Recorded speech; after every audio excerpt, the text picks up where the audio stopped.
La mort, vous y pensez souvent? Elle fait partie maintenant de votre quotidien ou vous la chassez au loin justement? Ah, je la chasse jamais, non. Non? Non. Ce que je voudrais vous demander en première question, c'est justement, est-ce que la maladie, le cancer, vous a transformé? Oui. Oui, même, on pourrait même dire qu'à certains jours, même assez souvent, je remercie que ça me soit arrivé comme ça, en tout cas. Alors, je ne sais pas si, à un moment donné, c'est pas la mort qui vient vous chercher, si c'est pas la vie qui se révolte. C'est-à-dire? C'est-à-dire que à un moment donné, la vie en a eu marre que je la cherche. Elle a eu envie que je m'occupe d'elle un peu. Donc de vous? Donc un petit peu de moi, quelque part, mais autrement. Et vous pensez, maintenant, que vous ne vous êtes pas occupé de vous pendant toutes ces années?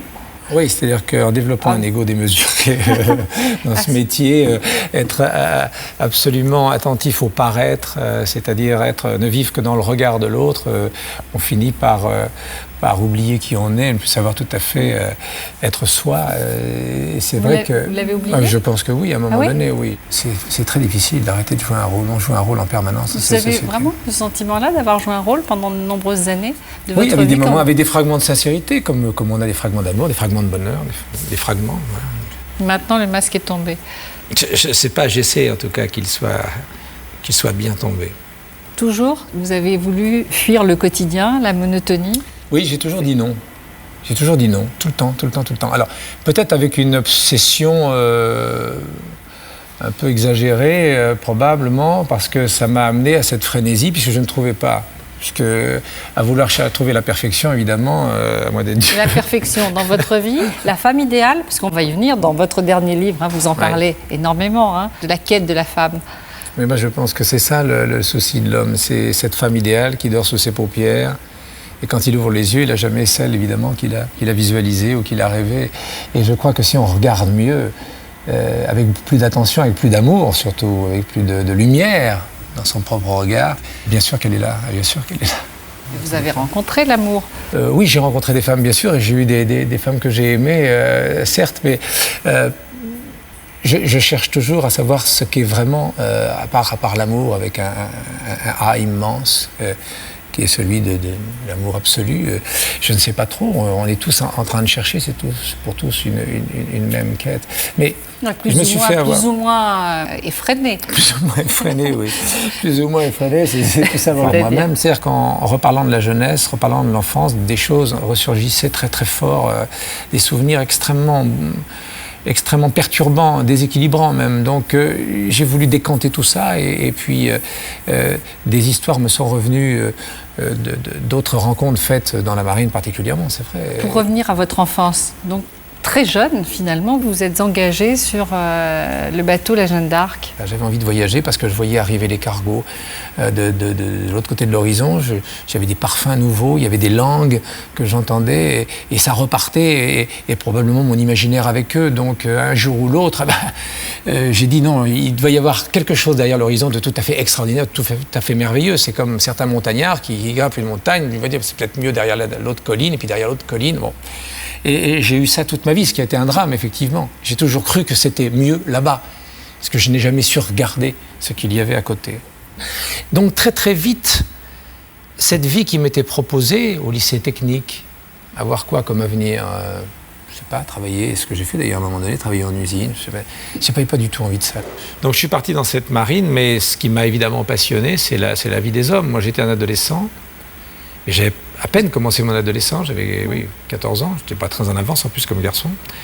Je n'avais pas connu de dame encore, donc j'étais vierge, je veux dire vierge de tout. Et je me suis retrouvé sur ce bateau avec des hommes. D'abord, il y a eu l'école, mais ça, l'école, ça a été assez bref. Et puis, me retrouver le plus jeune matelot de la marine française. Et vous avez aimé cette vie parce que vous auriez pu la détester? Non, j'ai trouvé ça assez fascinant. Quelquefois détestable, mais tout à fait fascinant. Mais attendez, j'avais une chance là encore. Bon, j'ai pu choisir mon bateau puisque j'étais sorti premier. Donc, j'ai choisi la Jeanne d'Arc parce qu'elle faisait le tour du monde. Donc, j'ai fait 2 fois le tour du monde. Donc, avant 20 ans, enfin avant 19 ans même, j'avais fait 2 fois le tour du monde. Et vous dites dans votre livre, un marin dans un port a 2 objectifs, trouver une femme et le quartier des bars. Alors, ce n'était pas mon objectif à moi, c'était l'objectif des marins.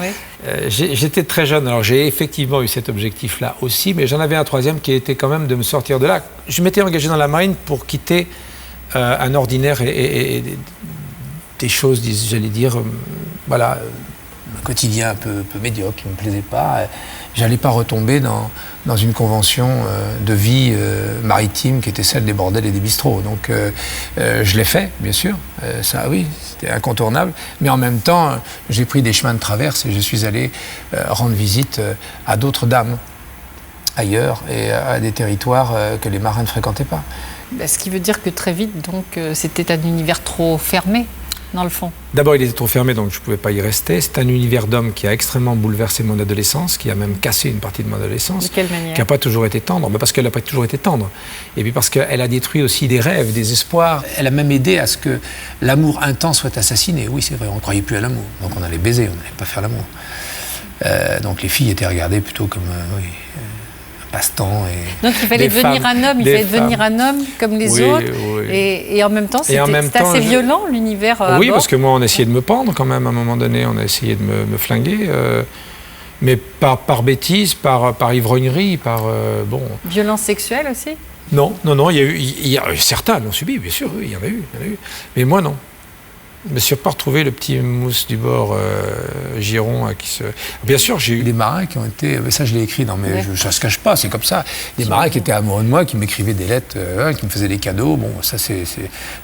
Bon, c'était pas mon... Voilà, j'étais pas amoureux des hommes, mais j'aimais les femmes. J'ai toujours aimé les dames. Si j'avais dû être à ce moment-là, j'avais dû prendre ce tournant-là, je l'aurais pris. Et vous dites, d'ailleurs, que la connaissance du continent féminin, c'est aussi un voyage. Oui, que j'ai peut-être pas toujours réussi, mais j'ai dit ça quelque part. Oui, vous l'avez dit, vous l'avez écrit. Oui. En tout cas... J'ai dit beaucoup de bêtises aussi, vous savez. J'espère que vous ne les avez pas notées. Je sais pas, ça c'est une phrase du livre en tout cas. Donc vous écrivez dans votre livre, il y eut des jouissances précipitées, des regards morts, mais parfois aussi des bonheurs avec les rires, l'insouciance, l'abandon et l'éternité de l'instant. Il y eut des trésors et des fausses perles, des mirages d'amour et des corps glacés. Que dire d'autre ? Oui. C'est parce que... Et vous parlez des amours de porc qui n'étaient pas des amours, mais des noyades en secousse. C'est très signifiant pour un jeune homme de 17-18 ans de se retrouver dans ces noyades-là et s'en sortir. Pas toujours bien. Mais est-ce qu'on est en train d'assassiner l'amour ou pas ? Parce que je savais que ça n'était pas ça. Et c'est pour ça que j'ai failli être un assassin à un moment donné ou à un autre. Racontez d'ailleurs. J'ai failli tuer une pute, oui, au Japon, parce qu'elle avait réellement assassiné ce que je pouvais croire de l'amour, ce que pouvait être l'amour, et qui est d'ailleurs. Et donc je suis parti, et là j'ai commencé à avoir une période un peu délicate dans l'alcool, mal de trucs. Et c'est le théâtre qui m'a recadré. Parce que là, il y a une discipline quand même extraordinaire, que ce soit dans le chant, que ce soit dans la danse. J'ai fait beaucoup de danse à ce moment-là, grâce à une femme qui s'appelle Colette Milner. Et voilà. Vous êtes toujours sauvé. Hein, vous avez toujours senti il y a toujours, le moment où il fallait... Mais une dame à chaque fois. Une dame à chaque fois ? Souvent. Une dame qui était la Jeanne d'Arc. C'était une belle dame. Oui. Et certaines dames de rencontre. Et puis après des dames sur le parcours, oui. Justement, dans ce livre, les dames de nage, d'ailleurs, qu'est-ce que ça signifie, les dames de nage ? Je suis content que vous me posiez cette question, j'avais peur que vous passiez à côté. C'est très très important. Les dames de nage, ce sont deux petites fourches qu'on met sur les plabords d'une barcasse pour pouvoir avironner, comme on dit, pour pouvoir ramer. On met les deux rames dedans ou en godille à l'arrière du bateau. Mais donc il nous faut les dames de nage pour avancer. Mais on avance dos à l'objectif. Donc voilà, je trouve que c'était une symbolique assez jolie. Voilà. Belle. Jamais vous n'avez été un mari, dans le fond. Mari, non. Jamais été un mari. J'étais un compagnon, oui. Compagnon. J'ai vécu longtemps, effectivement, vous parlez d'Annie Dupéré. J'ai vécu longtemps avec elle. Oui. Alors ça, c'est pas à moi de dire si j'étais un bon ou un mauvais compagnon. Je pense que j'étais un compagnon difficile, oui. Puisque j'étais pas bien dans mes baskets, comme on dit, que j'avais une grande inaptitude au bonheur et que malgré la quête effrénée, que je poursuivais. Mais par impuissance, tout ça. C'est par impuissance, c'est parce que si on arrive à trouver le calme, la sagesse par rapport et à savoir où se trouve l'essentiel.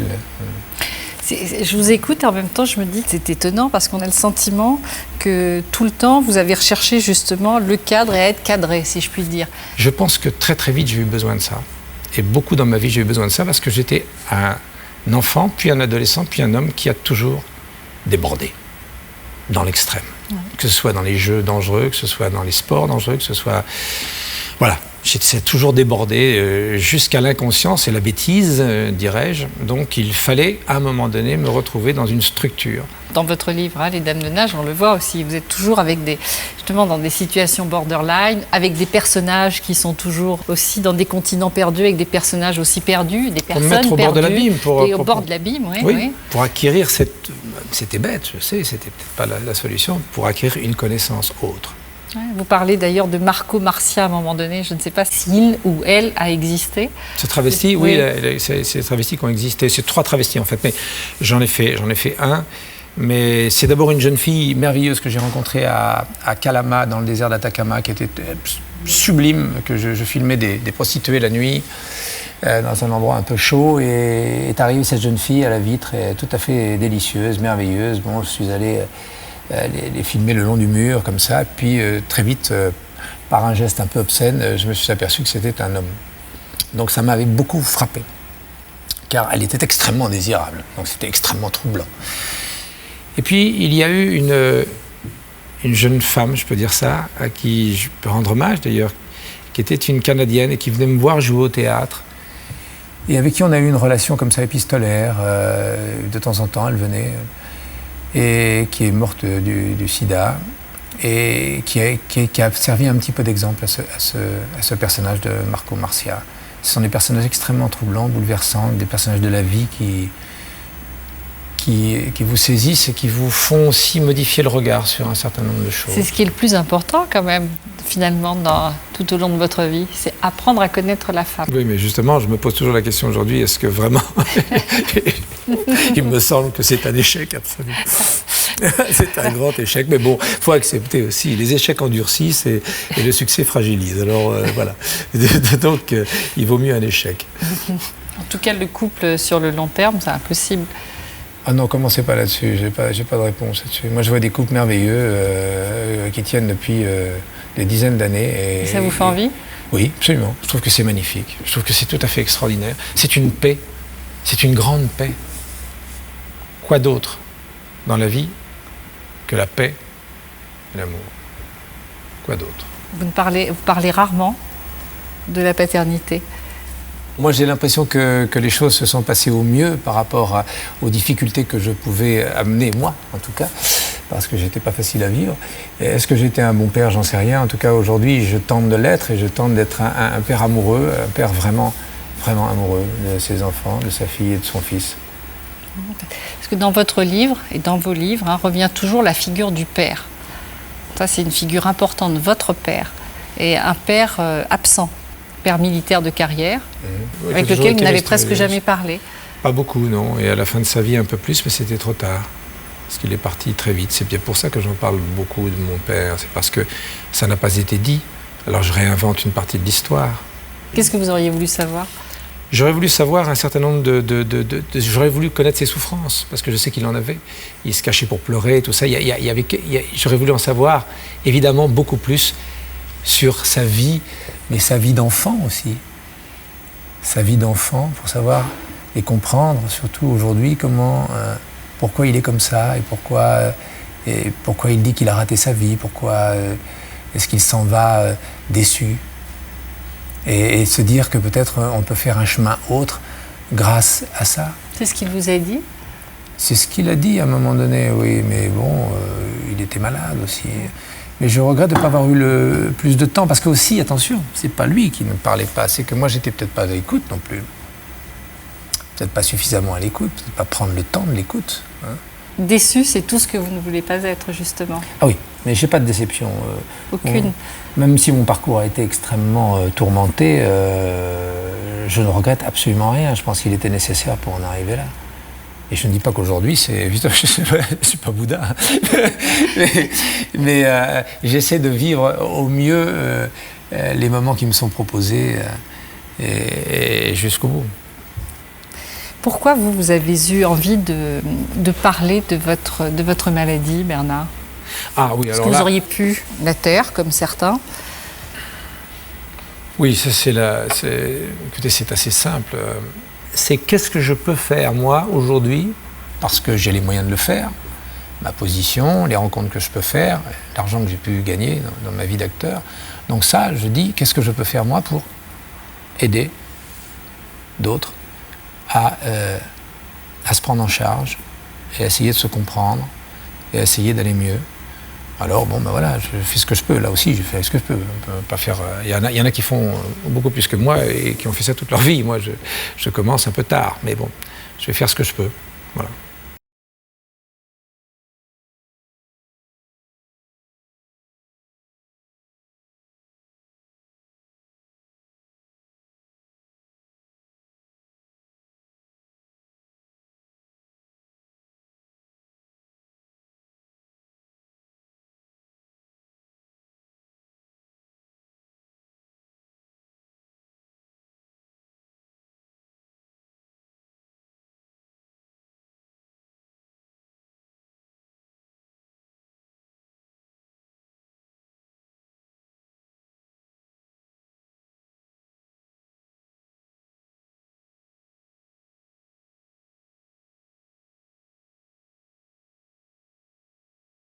Vous n'êtes pas croyant?